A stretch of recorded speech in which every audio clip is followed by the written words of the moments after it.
वंश यदुवंश का पीर योद्धा तिरावल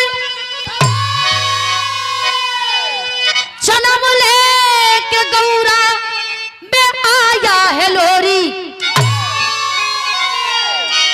पी के दूध घी दही सुरही कैयन के नाल हर दिशाओं में टंका अरे बजाया है लोरी जिनकी हलचल मची पौरुष पहलवान की अरे चोर दंगल में आके आजमाया है लोरी करके स्वीकार चैलेंज चले कातिब जोगन आके काशी में डंका बजाया है लोरी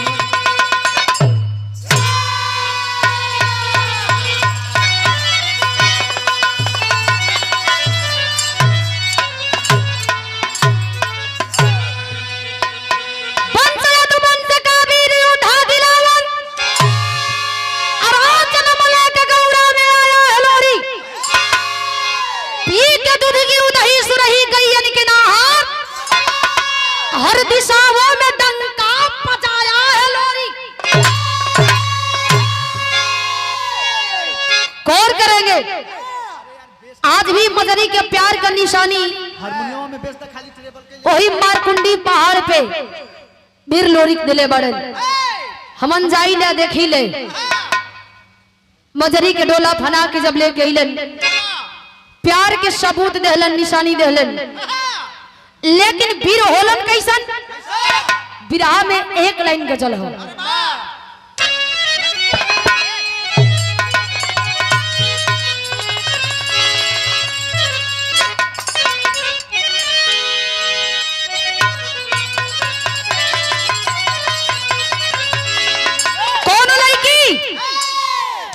कौन लड़का के समझावत बे कहत बे कि का हो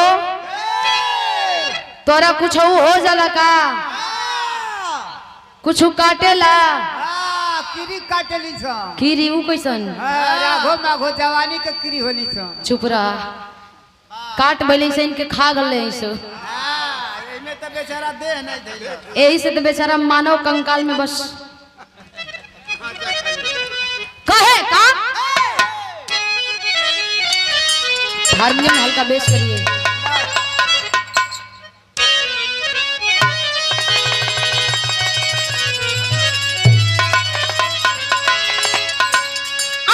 आ गए हो तो जाने का जिद ना करो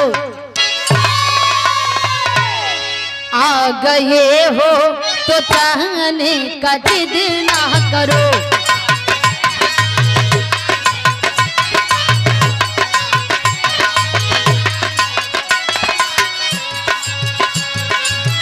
आ गए हो तो जाने का जिद ना करो जा रहे हो तो आने का वादा करो ला गए हो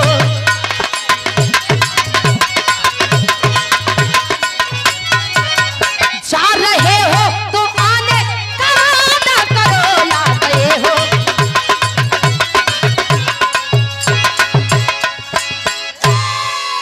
लेकिन कभी जी संकेत करता नहीं बीरन का तासीर का होला एक बार अगर कदम अड़ा दे तो कितना मुश्किल आए चाहे गर्दन काहे ना कट जाए लेकिन कदम पीछे ना हटिए पीछे से ले ला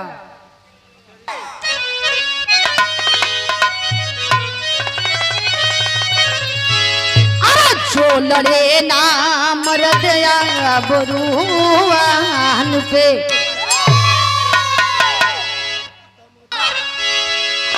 जो लड़े ना मर्द या बरुआन पे जो लड़े ना मर्द आ बरुआन पे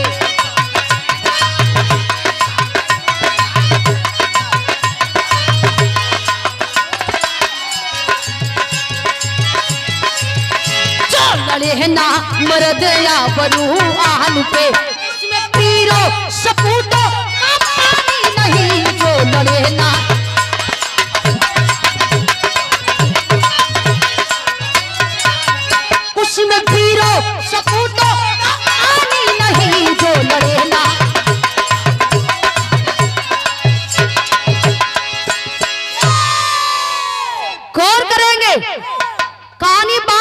के जौहरी छंद से शुरुआत हो रहल बा। कैसे मास्टर? वाह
रतिया का राजा था वीर मोला गिरसानी, जिसका पट्ठा मनमंता आकर के ललकार दिया। कलश की मामा तोहरा से लोरिक ना पछड़ लेना, हम पछाड़ के आई। मोलगिता कहत बाकी देखा ढेर जौन मुसुक चढ़ा के ऐठन में बड़ा तबे जानत नहीं बड़ा। कलश की तू देखत जा। मनमंता आई ललकार दहलस चैलेंज कैलस। गाजीपुर, बनारस, बागी, बलिया, आजमगढ़, चंदौली के पूरे उत्तर प्रदेश बिहार के चैलेंज कैलस। पहलवान जब बतिया के सुनलन एकदम जोश में हो गिलन, रियाज पानी मार के एकदम टाइट हो गए। बिरहा में गीत लगत बे।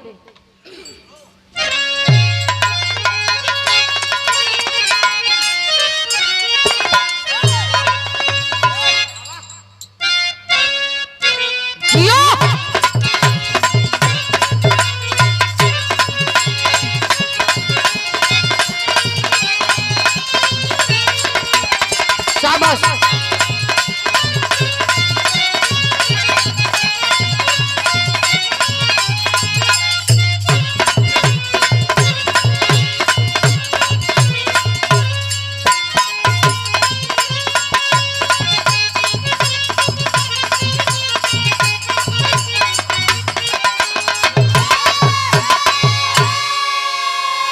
और हमारे कौनो भौजाई के दर्द उठल, ननद के जगह के कलश किए ननदो। हमार बात सुनो, बतावत में कहे का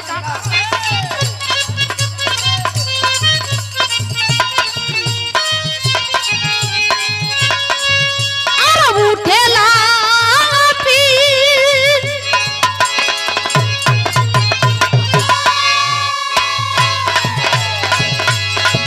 अरे उठेला पीर कमर के नीचे घायल कैले बा।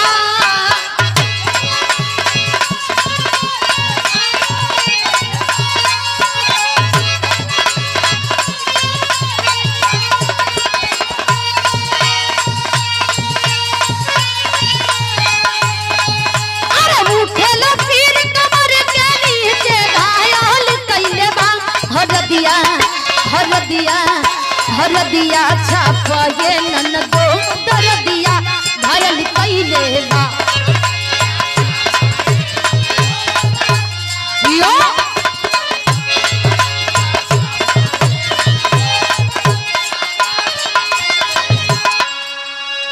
लेकिन भावा मनमंता ललकार देहलस। कैसे परिचय बा एकरे में जेके देवे ले एक बा उठे ले ले, फिर मौका थोड़े मिली।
मनमंता आई ललकार दहलस। सारनाथ में भगवान भोलेनाथ की नगरी में कुश्ती के ऐलान कलश। काशी नरेश राजा ए बतिया के सुनलन, पाती लिखौलन, पाती लिखा के पिठा दलन। मनमंता पढ़लस, चल दहलस, चल दहलस तो विराम गीत बदल गई।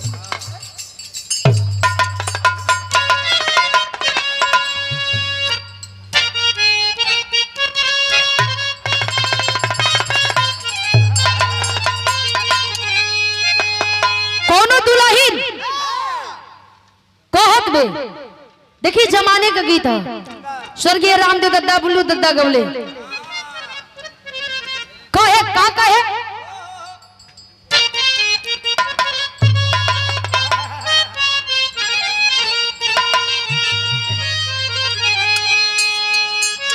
अजी गवना कराई पिया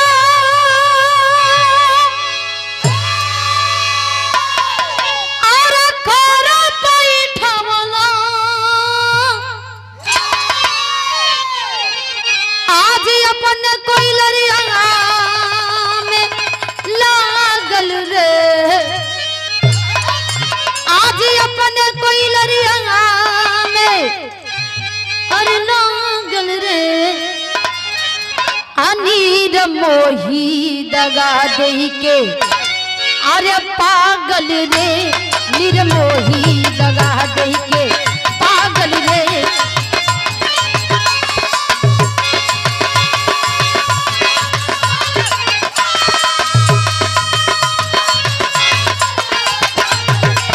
शाबाश, ये हो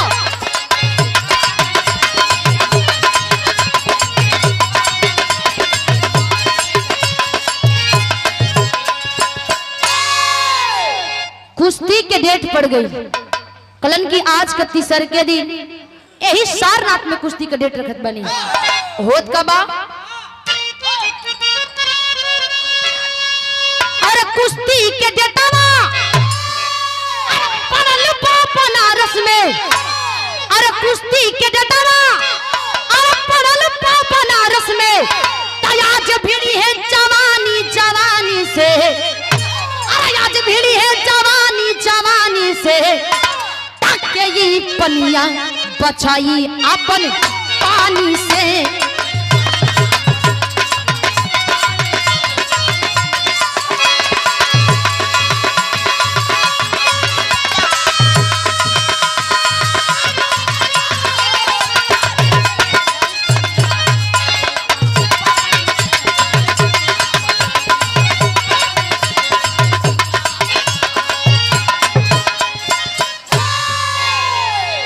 कुश्ती की डेट पड़ गई। मनमंता एकदम अखाड़ा भांजत चल रहलस, अखाड़ा पर पहुंचत बा। कवि जी लिखत अनिका और हमारे बीच में विराग के बादशाह फिल्म अभिनेता माननीय गुरुजी ओम प्रकाश यादव जी का आवागमन हुआ है और साथ में हरिहर लाल यादव जी हमारे गुरुजी का आवागमन हुआ है। तनी जोरदार तालियों से सम्मान कर दीजिए। बहुत बहुत धन्यवाद। कहे के प्रतका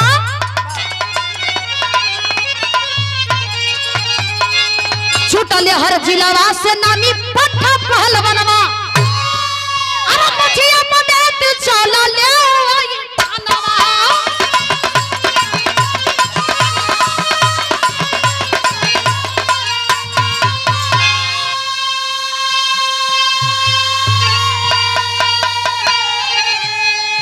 अरे माथावा बंधाई जितवाला से हरवा।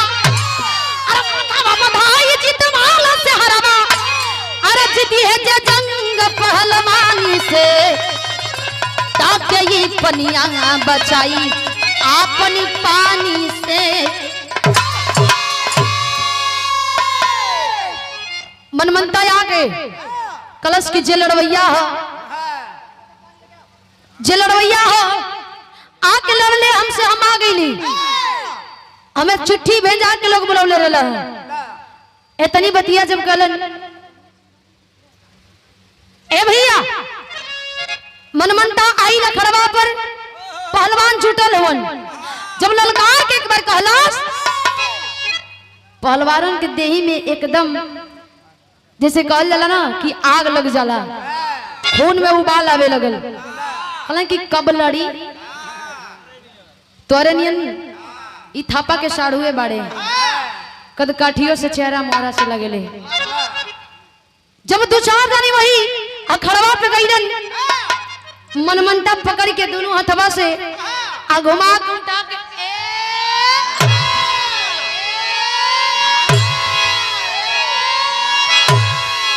रहेगा मर मुरा जाइए।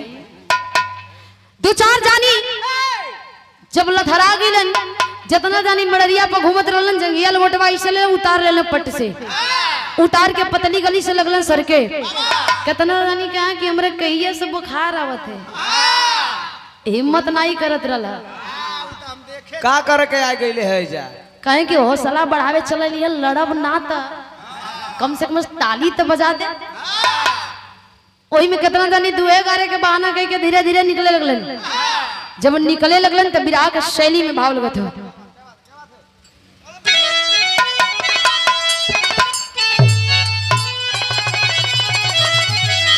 एगो बढ़िया कहे ना बका अरा या हिर के कैसे जाई पनिया आए भैया या हिर के कैसे जाई पनिया तब फिर था होई मर्द के पौरुष पहल पनिया।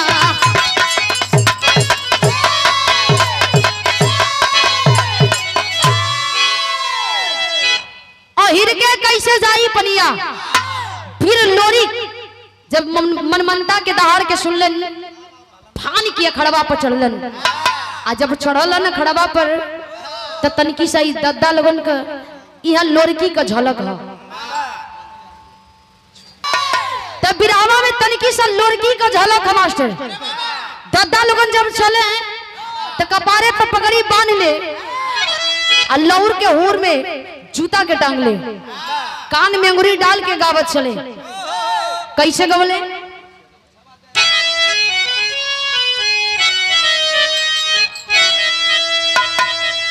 गावे लो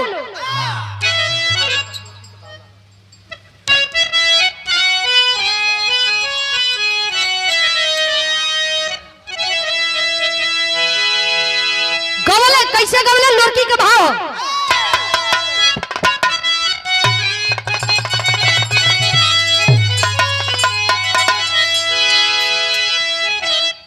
देहिया जारी चलल बीरावा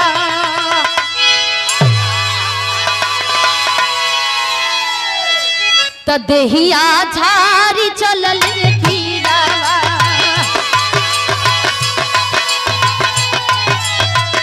त लोहरी के गौरा के हो माँ अरे तपनिया चाल जाई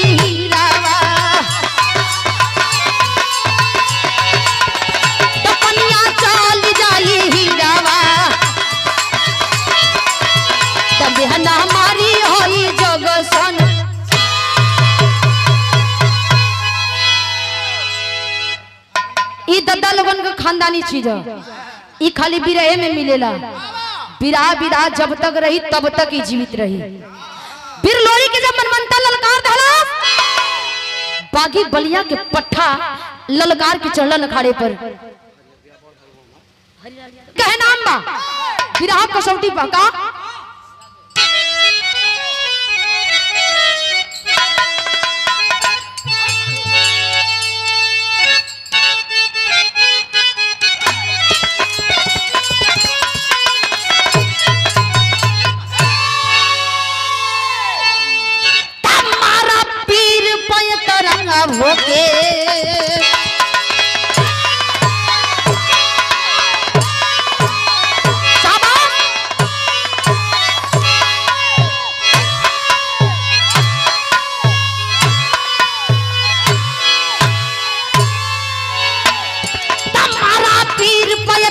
होके मारा पीर पयतरा होके ना धराऊ वल हो या खाड़े बाइल हथवा मिलवल्ला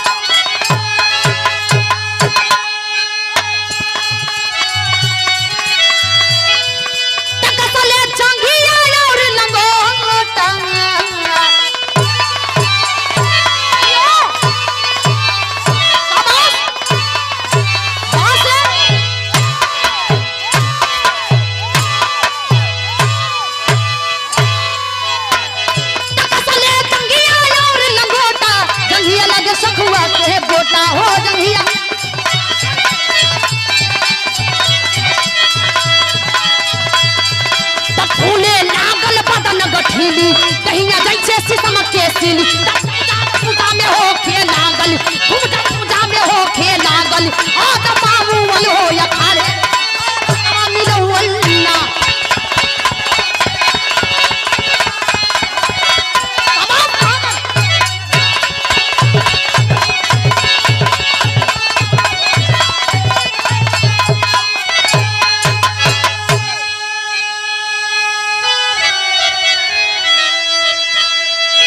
समय का अभाव है इस कहानी के शॉर्टकट में हम खत्म कर चाहता नहीं।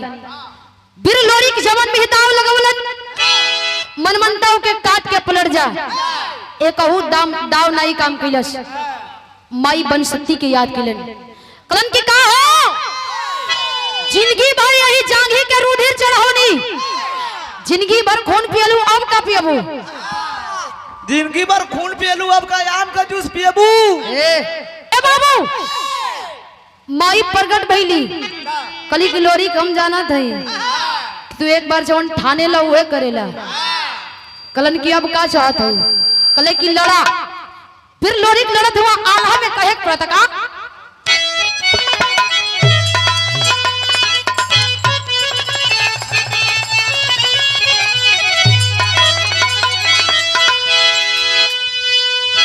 आज कब नाही हारल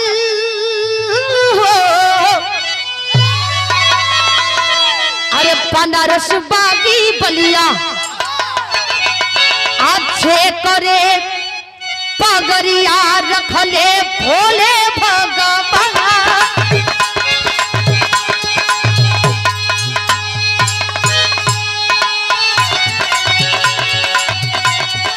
बादल जेकर डंकारा हो सारी दुनिया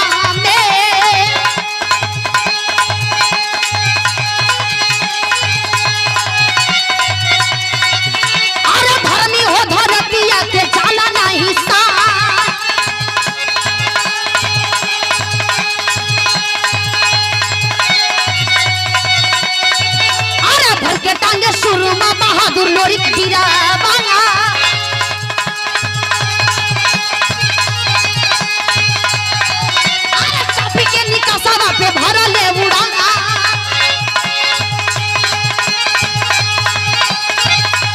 अरे चरखी समान मन मनता के घुमाना दे ए नाला वाला गल बजाए हो वीर हनुमान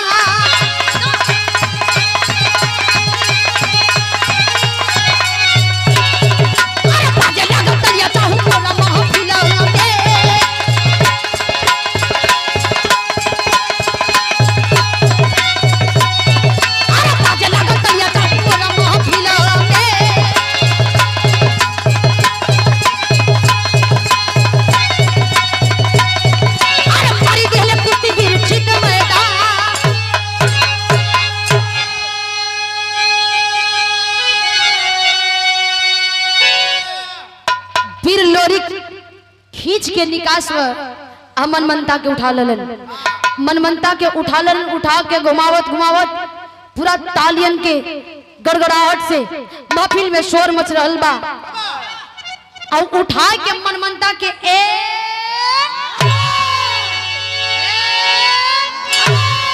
रहेदा अब मत मरिया जब मनमंता पटकाई गई पटक के गालन की का हो कैसन लगत बटुए मनमंता कहत बाकी देखा अब जान चल गई अब जान बकस दा यही में हमार भलाई बा खड़ी के अंदर कहना मका कहना मका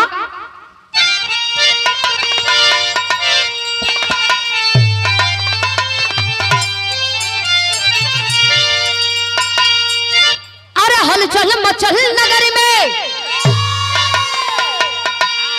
भैयो बढ़ताऊ था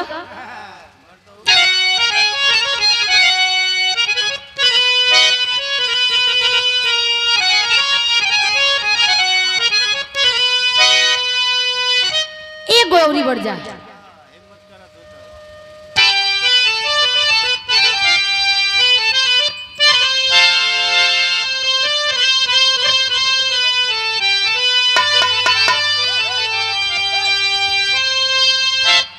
तोर बजावे में फाटत का है गावे के उनके हता बढ़ाओ आवत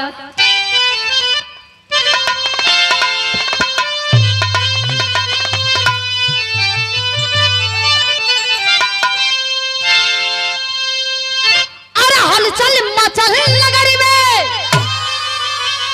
अरे सजे गईल राजा ना के किला वाला ताना में हो दुनिया में बलिया और बनारस जिला रहा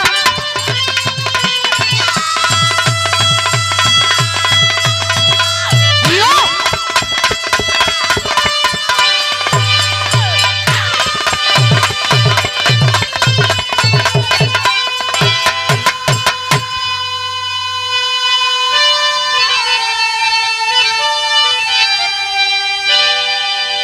कहला काशी नरेश राजा की दिखाई भगवान भोलेनाथ के नगरिया सबसे पंगा ले लिया लेकिन बागी बलिया या बनारस से भोलैयो के मत लिया यहाँ सबकर जोड़ा मिलेला कहे नाम बका अरे मिला जीत में 80 रुपया और सोने का हार अरे जीत के कुश्ती नाच बचौले गौरा के सरदार हार के कहिले की तरफ पीला रहो अरे बनारस जिला वाला ताना में हो दुनिया में बलिया और बनारस यो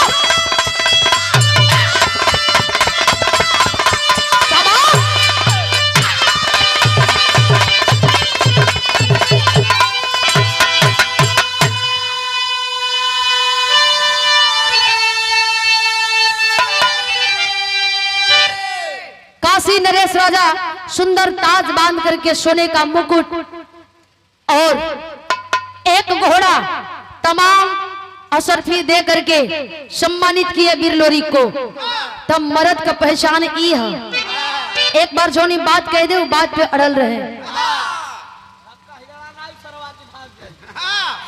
दुनिया में केहू का गुमान न रहल बा न रही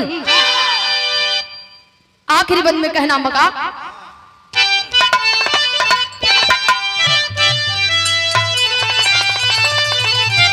गुरु बिहारी पद्दू छेबर सुखनंदन गजी काशी बुल्लू रंजीत मनोहर से सब होइए जीत अराया हिर के कैसे जाई पनिया ए पंचोया हिर के कैसे जाई पनिया तरपी ना घिटा दुखन से भग जाई है तू पनिया आ हिर के